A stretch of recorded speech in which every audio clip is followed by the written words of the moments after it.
Welcome to the Spy Collection. Here is Anastasios, and this time we'll travel back in the Second World War spy era.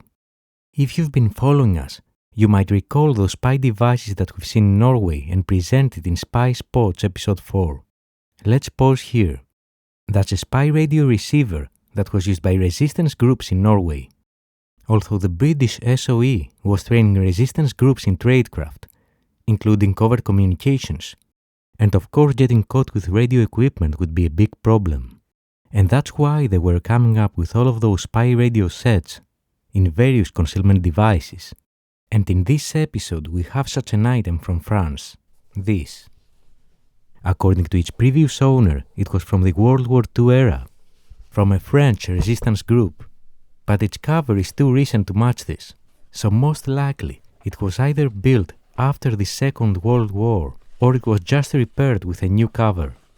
That's based on the fact that on the outside we have a book that was published in January of 1949, meaning after World War II, and looks like the person that built this took an original copy of this book and modified it to fit the spy radio set. We'd highly appreciate your help since we are no experts in assessing the age of such artifacts. If you know more about it, please let us know.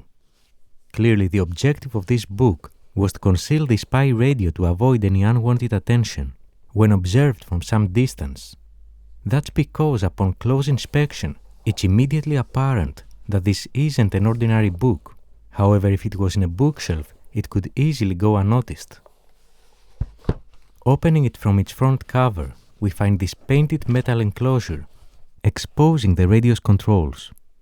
Those tuning dials, this key, the switch,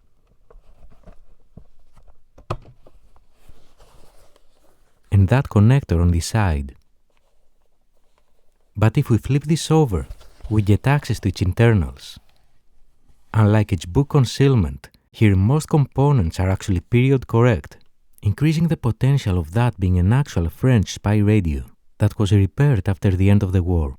Let us know in the comments also what you think about it. And from the inside, here's a look at the connector and the switch that we saw from the front panel, the tuning dials, and that key, you can see it here.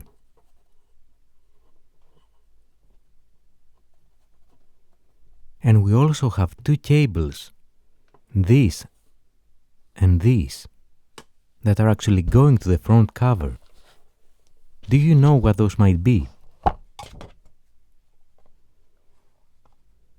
Now, if you have watched our Tradecraft Sunday episode 3, then you know how this covert communications method worked.